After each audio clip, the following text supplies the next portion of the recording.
It's budget day, the first Labour budget in, what, 20 odd years? Is it? I can't remember when the last one was, 2010? No, so 15 years, almost. And it's all doom and gloom.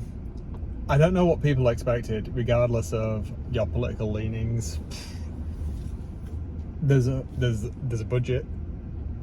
You can't have it always. Even though I'm not a massive fan of Keir Starmer,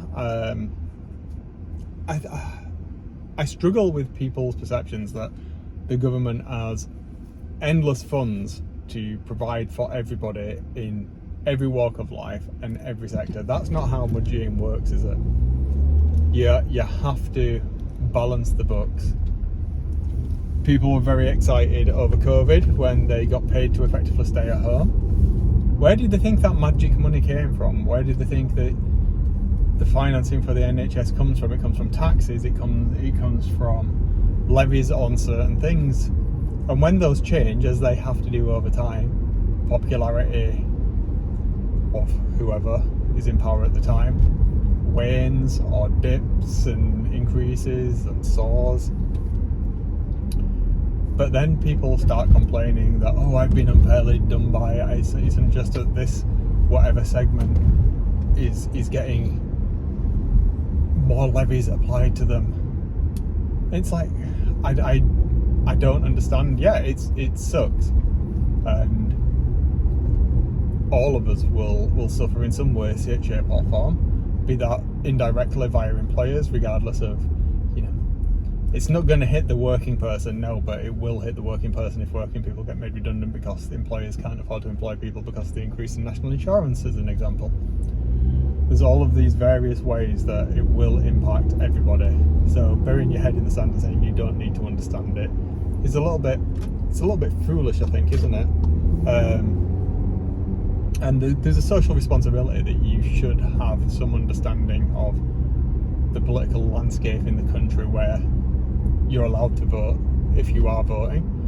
And if you're not voting or you're not allowed to vote, then you should be quiet. But I do feel like people like to complain a lot of the time and have solutions to problems they don't fully understand.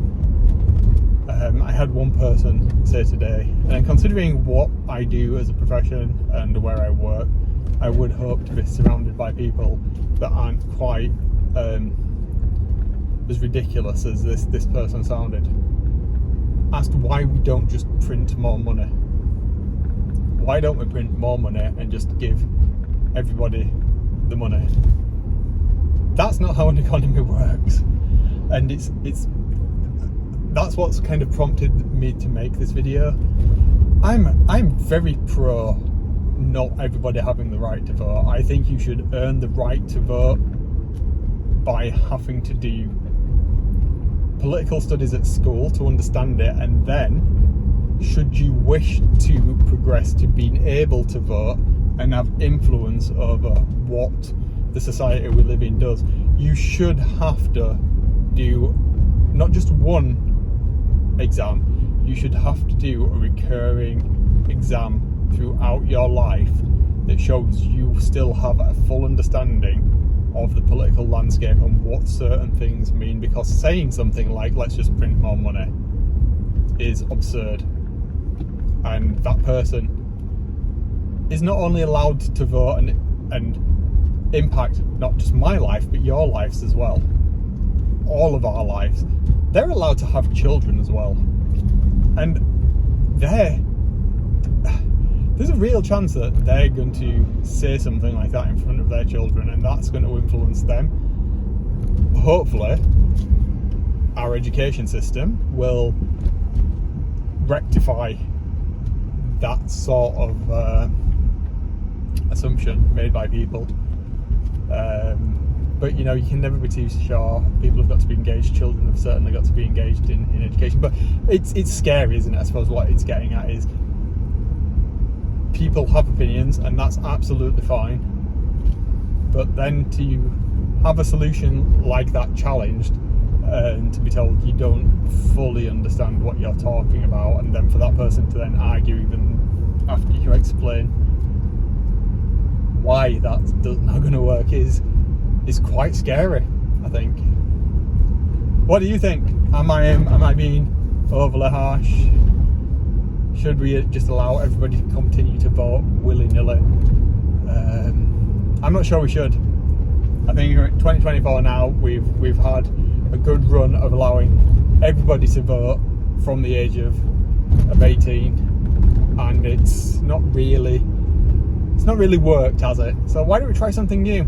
Why do we have a model like this where you can choose to or not to vote, and see how that works? Much like you should be able to choose to smoke or drink if you so desire, but then you should not whinge about having additional tax burden put on the price of cigarettes or alcohol,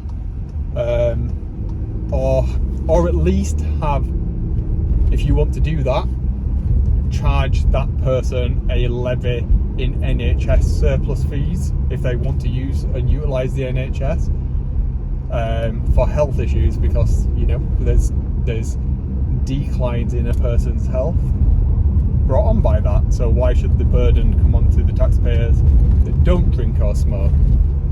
So you can't have it all ways. It's like I'm a big proponent of not having your cake and not eating it, or having your cake and not eating it. I don't see the point in having cake if you're not going to eat it, but I think you need to understand that there has to be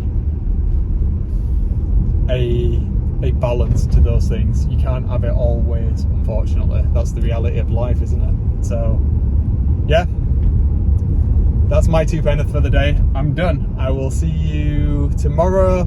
Have fun, and yeah, happy budget.